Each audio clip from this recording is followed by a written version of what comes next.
Saludos, aquí estamos en la segunda parte de la primera lección de nuestro curso de álgebra avanzada. Al final de la primera parte de esta lección hemos establecido un tercer teorema del cual depende un proceso que estamos estudiando en este primer tema del curso, que se llama la inducción matemática, y que recordamos que es un proceso, un método para demostrar teoremas que dependan de los números naturales. ¿Okay?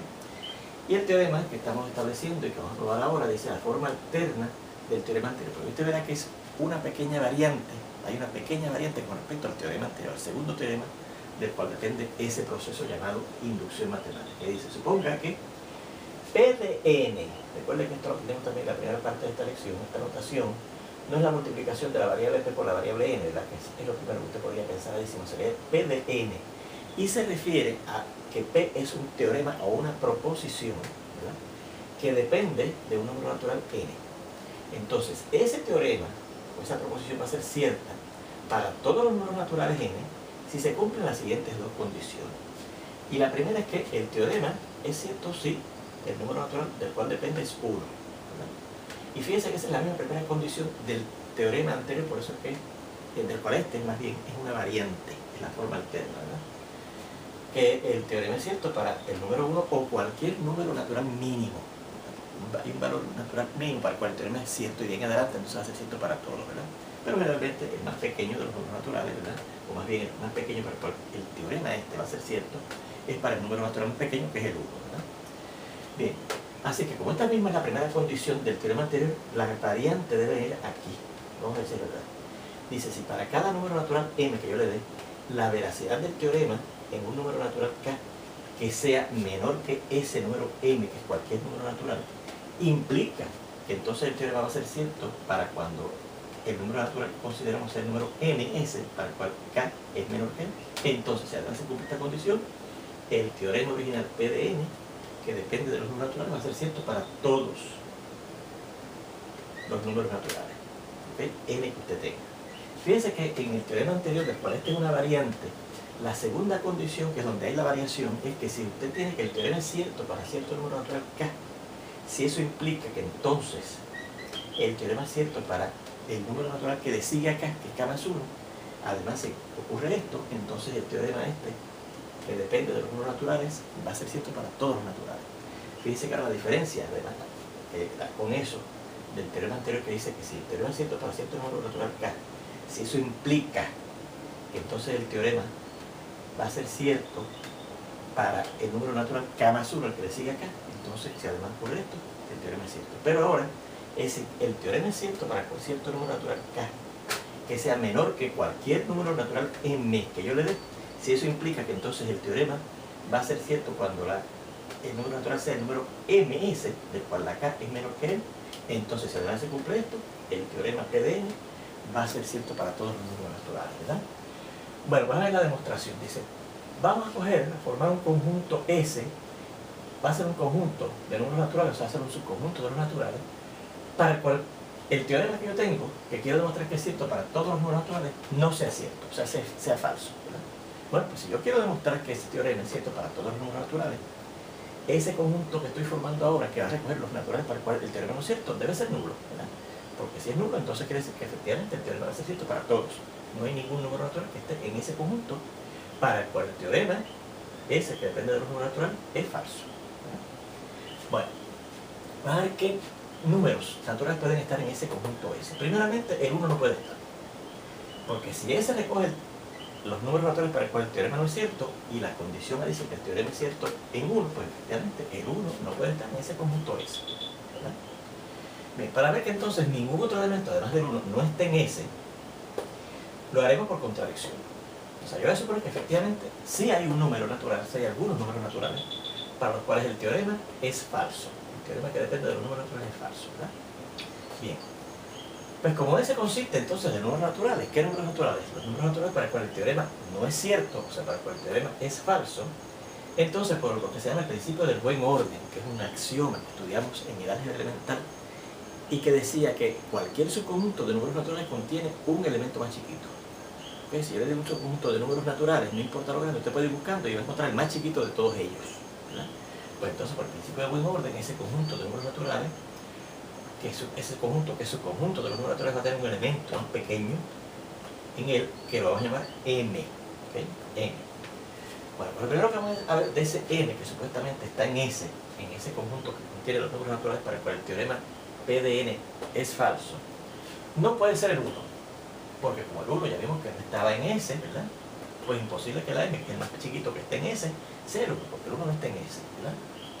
Así que como el 1 no está en S, y como M no es 1, pues, y el 1 es el más pequeño de los números naturales, y eso lo vimos también en álgebra elemental, entonces M tiene que ser mayor que 1. Bueno, pues si yo cojo un número natural que sea menor que M, entonces el teorema P, evaluado en ese número natural, tiene que ser cierto, ¿verdad? ¿Por qué? Porque si M es el número natural más pequeño para el cual el teorema no es cierto, ¿verdad? Porque M es el número natural más pequeño en ese conjunto S que recoge los números naturales para el cual el teorema no es cierto, pues cualquier número que sea más pequeño que M, entonces el teorema va a ser cierto. Bien, exacto, ¿eh? Entonces, por la condición B, si yo tengo que el teorema es cierto para cualquier número natural que sea menor que n, fíjense que aquí el número k va a ser menor que m y el teorema P va a ser cierto en k, pues entonces ¿qué dice el teorema? Que automáticamente el teorema va a ser cierto para n también, ¿verdad? Si el teorema es cierto para todo el número k que sea menor que n, automáticamente el teorema va a ser cierto entonces para el número n también, ¿no? Pues eso implica, por la condición B, que entonces el teorema va a ser cierto cuando el número natural que consideremos sea el número n, ¿verdad? Por lo tanto, si el teorema es cierto en M, entonces esa M no está en S. Porque recuerden que en S están los números naturales para el cual el teorema no es cierto, ¿verdad? Bueno, pero ¿qué pasa? Que M era el elemento más chiquito que estaba en S, el número natural más pequeño que estaba en S, ¿verdad? Y ahora encontramos que M no está en S, pues es una contradicción. ¿Está o no está? ¿Verdad? Eso contradice el hecho de que M era el elemento más pequeño en el conjunto S que recoge, repetimos, los números naturales para el cual el teorema es falso. Así que si suponiendo esto, ¿verdad? Que el conjunto S que recoge los números naturales para el cual el teorema es falso, llegamos a una contradicción, ¿verdad? Suponiendo eso significa que esto que supusimos no puede ser cierto. Y si S diferente del conjunto nulo no es correcto, lo que es correcto es que S, el conjunto de los números naturales para el cual el teorema P de N es cierto, es vacío. Perdón, para el cual el teorema no es cierto, es vacío. Por lo tanto, el teorema P de N va a ser cierto entonces para todos los naturales. ¿Okay? Ahí tenemos la demostración de esa segunda forma, ¿verdad? Del teorema anterior, ¿verdad? Esa variante del teorema anterior. Y el teorema, el proceso más bien de inducción matemática, repetimos, se basa en 3 teoremas. Los dos que vimos en la primera parte de esta lección y este que estamos viendo ahora, que se llama la variante del teorema anterior. Bueno, vamos a ver entonces demostraciones precisamente de teoremas que dependen de los números naturales precisamente por el proceso de inducción matemática, ¿verdad? Una demostración. O sea, que vamos a empezar a ver ejemplos de aplicación del principio de inducción matemática, del proceso de inducción matemática.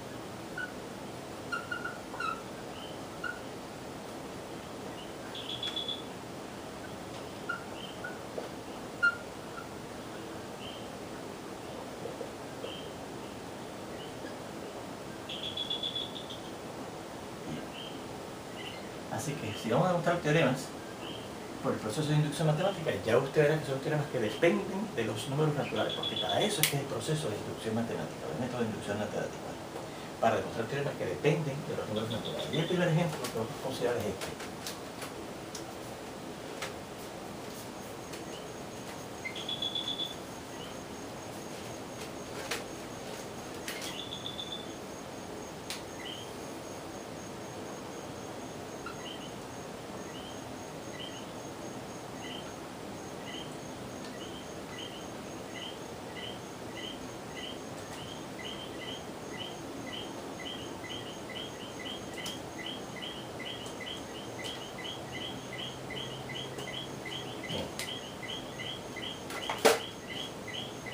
Demuestre que si usted suma los números naturales 1, 2, 3 hasta llegar a n, o sea, los primeros n números naturales consecutivos, eso le va a dar n, o sea, el número hasta donde usted llegue sumando, por n más 1, por el consecutivo de n, dividido entre 2, para todos los números naturales. Así que fíjense que ese es un teorema que depende del número natural n, ¿verdad?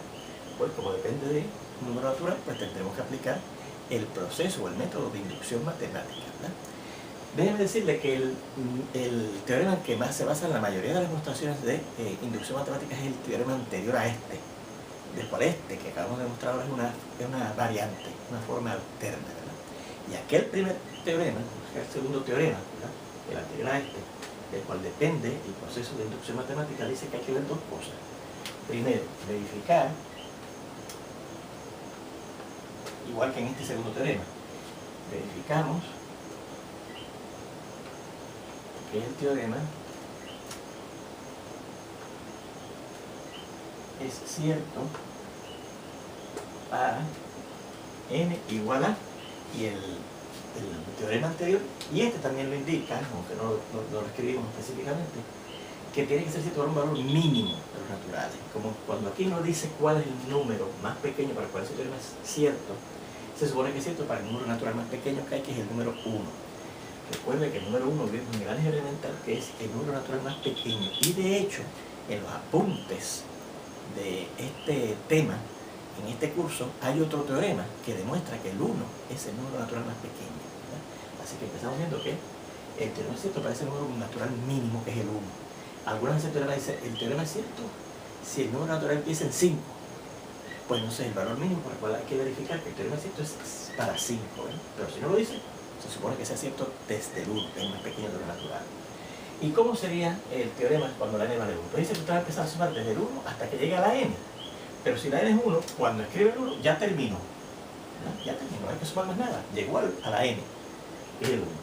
Y dice que será n, que es 1, por n más 1, 1 más 1, dividido entre 2. O sea que 1 nos debe dar 1 por 1 más 1, que es 2, dividido entre 2. Y dice que en esta fracción efectivamente el 2 cancela y nos queda 1. Así que sí, el teorema es cierto si la d vale 1. Lo que va a dar es 1 y esta expresión vale 1. ¿Vale? Segundo paso, ya tenemos el primero hecho. El primero de los pasos es verificar el teorema es cierto para un valor mínimo de los naturales, generalmente 1. Suponemos, dice así la segunda parte, no de este teorema, del teorema anterior, que estamos usando para hacer la demostración por inducción matemática, que el teorema es cierto para el número natural k. Y vemos que el teorema será cierto para el consecutivo de k, que es el k más 1, bien natural, ¿verdad? Fíjense que en este segundo teorema era así, el teorema era cierto para un número natural k menor que cierto número natural m, entonces tenemos que ver que el teorema es cierto para m, ahora la segunda condición del teorema anterior, del cual este que acabamos de mostrar una variante, decía si el teorema es cierto para cierto número natural, si usted puede ver entonces que el teorema va a ser cierto para el número natural que le sigue, entonces si además era cierto para el número natural 1 o un número natural mínimo, ¿verdad?, el teorema este va a ser cierto para todos los números naturales, como dice aquí. ¿Okay? Bueno, o sea, que lo que se llama la hipótesis de inducción, y también en la primera parte de esta lección dijimos que eso que usted supone en esta segunda parte del proceso de inducción matemática es cierto, o sea que el teorema es cierto para n igual a k, eso se llama la hipótesis de inducción. O sea, que nuestra hipótesis de inducción es, bueno, dice que el teorema es cierto cuando la n vale k, pues donde quiera que aparezca n, vamos a poner k en nuestro teorema, así que será sumar desde 1, 2, 3, hasta llegar, no hasta n, sino hasta k, que eso va a ser cierto a esto, pero en vez de n, k por k más 1 entre 2. Y queremos ver, basándonos en eso, que eso es cierto, queremos ver que el teorema va a ser cierto si la n vale k más 1. O sea, si yo sumo entonces desde el 1, no hasta la n, hasta la k, sino hasta la k más 1, y sustituimos aquí también en vez de n, k más 1, en vez de k, entonces tengo que ver que eso es cierto también. Tenemos que ver que 1 más 2 más 3, etc. Y yo sigo sumando hasta que llego al número k más 1. Si eso me da eso, donde quiera que aparezca n, poniendo k más 1, k más 1, que es la n, vamos a ponerlo más abajo. Va a salir un poco grande, ¿verdad? Para que nos quepa. Yo tengo que ver que esa suma desde 1 hasta k más 1, se llama que desde 1 hasta n, da esto, que será, en vez de llegar hasta n, hasta k más 1, pues k más 1, donde cada vez que aparezca n ponemos k más 1, por, y aquí también, en vez de n, k más 1, más 1, entre 2. Donde quiera que aparezca n, pusimos k más 1 para lo que queremos ver. Y para la hipótesis de inducción, donde quiera que aparezca n, ponemos k. La hipótesis de inducción, y esto es lo que queremos ver. Pero vamos a ver efectivamente si esa suma da esto. Así que decimos, pero esa suma que tenemos ahí, 1 más 2 más 3 más, y así sigo hasta llegar a k más 1. Y eso yo lo puedo escribir así. 1 más 2 más 3. Y así voy a seguir hasta llegar a k más 1. Pero antes de escribir k más 1, voy a escribir el término que está antes. Y como esto va subiendo de 1 en 1, y aquí tenemos k más 1, el que está antes 1 menos k. ¿Verdad que sí? Y al escribirlo así, yo noto que entonces esto que está aquí, 1 más 2 más 3 hasta llegar acá, es el lado izquierdo de nuestra hipótesis de inducción. Así que vamos a hacer la observación. Esto es el lado izquierdo de nuestra hipótesis de inducción. Pero la hipótesis de inducción dice que eso que está ahí es cierto, ¿verdad? Es cierto que da esto. Así que si es cierto que la suma desde 1 hasta acá, desde 1 hasta el número k, da esto, yo puedo quitar esto por sustitución y poner esto.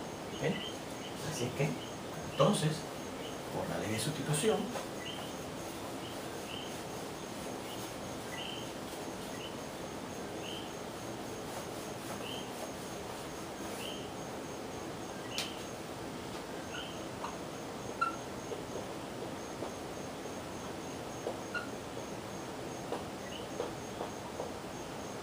claro, lo que dice la hipótesis de inducción, ¿verdad? Esto que está aquí, míralo aquí, yo lo puedo sustituir por esto. Así que en esta suma yo voy a sustituir todo esto por esto. K por K más 1 entre 2. Y a eso dice que yo tengo que sumar K más 1. Hasta aquí K por K más 1 entre 2, porque es lo que es el lado izquierdo de la hipótesis de inducción. Y a eso lo tengo que sumar K más 1. ¿Okay? Bien, pero fíjense que entonces esto yo lo puedo transformar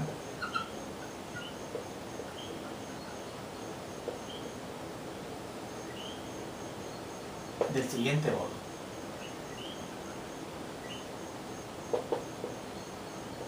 Bueno, lo primero que voy a hacer es que este K más 1 que tengo aquí lo voy a escribir como una fracción, y la fracción que puedo obtener de ese K más 1 es escribirlo como K más 1 entre 1, también por un teorema que vimos en álgebra elemental. Cualquier número que usted lo divida entre 1 es el mismo número. Así que yo puedo sustituir K más 1 por K más 1 entre 1, y luego por una suma de fracciones. Y en el álgebra intermedia, vimos que para usted sumar fracciones algebraicas así necesita tener el mismo denominador común. Desde el álgebra elemental de hecho lo vimos, ¿verdad? Y desde la aritmética usted lo conoce. Ese hecho, que para poder sumar fracciones tiene que tener el mismo denominador. Pero fíjense que para eso usted buscaba en el álgebra intermedia el mínimo común múltiplo de estos dos números.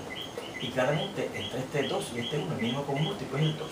Así que el denominador común es 2. O sea que estas dos fracciones yo las debo escribir con ambas sobre 2. ¿verdad? La primera ya lo tiene así que se queda igual. Pero la segunda, fíjense que yo tendría que cambiar el 1 al 2. Y la única herramienta que vimos en el álgebra intermedia y desde el álgebra elemental también, que tenemos para cambiar una fracción a otra y que sea igual, es que usted puede multiplicar, arriba y abajo el numerador y el denominador de la fracción por la misma cantidad. Así que usted se preguntaría, ¿por cuánto tengo que multiplicar el 1 para que me dé 2? Pues por 2. Así que arriba también multiplico por 2, ¿verdad? Estamos multiplicando el 2 por el 1 que está abajo. Así que arriba también el 2 lo multiplicamos por el numerador de arriba. O sea que esto se convierte en K por K más 1 entre 2 sobre más 2 por K más 1 entre 2 por 1 que es 2. Y ahora sí podemos hacer la suma, ¿verdad? Haciendo una sola fracción con ese denominador y sumando los numeradores. K por K más 1 más 2 por K más 1. Y ahora yo noto que arriba tengo dos términos grandotes, que voy a marcar así, ¿verdad? Este que está aquí y este que está aquí. Y yo noto que entre esos dos términos grandes hay un factor común que es el K más 1. Pues lo sacamos a la izquierda, ¿verdad? Como factorizamos en álgebra intermedia, ¿verdad?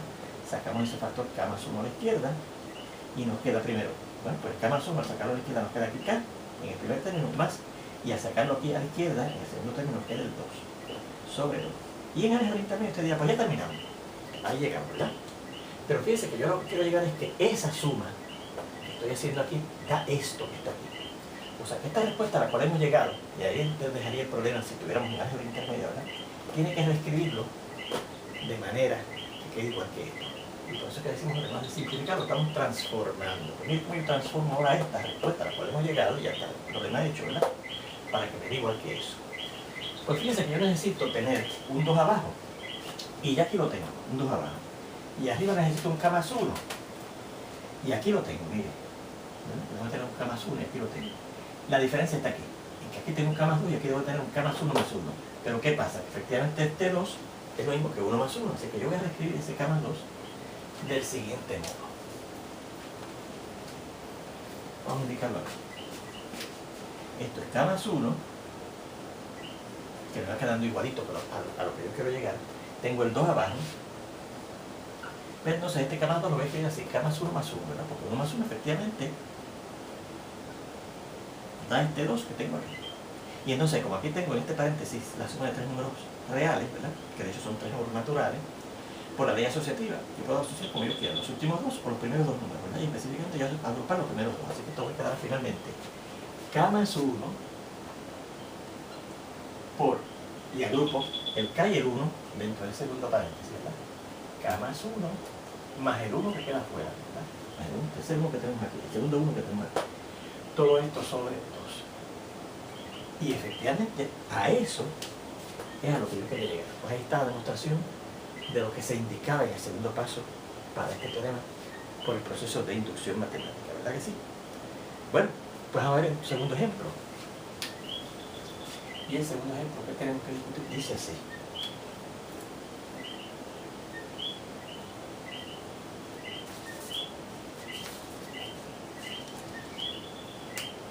La suma de los primeros n números naturales, números también, números naturales, números naturales divisibles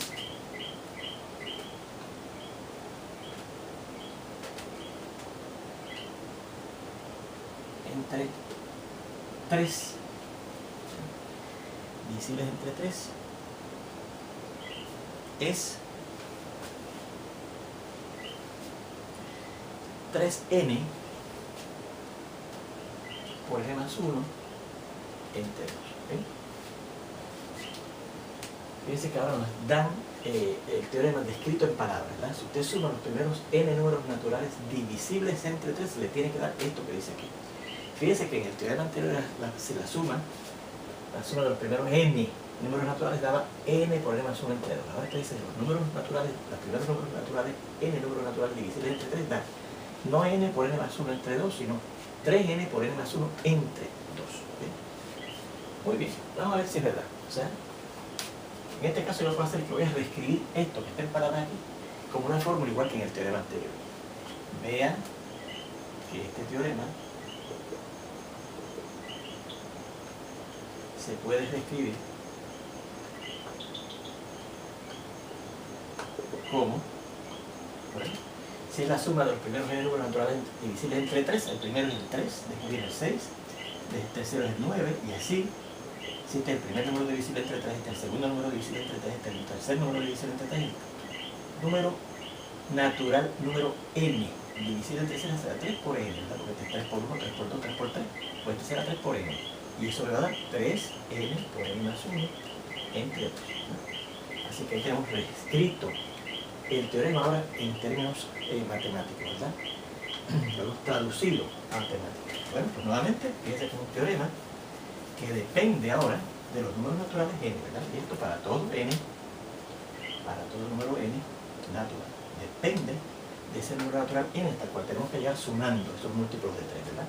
Y dice que da eso, también dependiendo de la n, ¿verdad? Así que primero verificamos que el teorema es cierto si la n vale 1, ¿verdad? Un valor mínimo. Pues miren, yo tengo entonces está sumando los números de 3 hasta 3 por 1, pero 3 por 1 queda 3, así que ya, cuando escribamos el primer número de los que estamos sumando aquí, que es 3, ya llegamos a 3n, en este caso la n es 1, ¿verdad? 3 por 1 es 3, así que al escribir 3 por 1, ya llegamos a 3. Y tiene que dar lo que dice ahí, 3 por la n que es 1, por la n más 1 que es 1, más 1, entre 2. Y fíjense que esto da 3 por 1, ¿verdad? 3 por 1 es 3, por 1 más 1 que es 2, entre 2 y el 2 cancela y efectivamente nos queda 3. Así que sí, cuando la n vale 1, el teorema a la izquierda da 3 y lo que da esta expresión a la derecha también es 3. El teorema es cierto si la n vale 3. Segundo paso, lo mismo que hicimos en el anterior, ¿verdad? Suponemos que el teorema es igual, cierto para n igual a k, para cierto número natural k. Segundo paso, suponemos que el teorema es cierto para cierto número natural k, y vemos que entonces, si es cierto para igual a k, el teorema también será cierto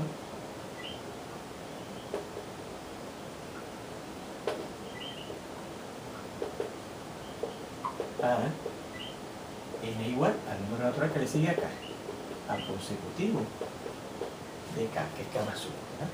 Bueno, pues, estableciendo la hipótesis de inducción de este teorema y ver lo que tenemos que demostrar, eso lo vamos a ver en la siguiente lección, a comenzar la siguiente lección, en donde espero verlos pronto. Nos vemos entonces.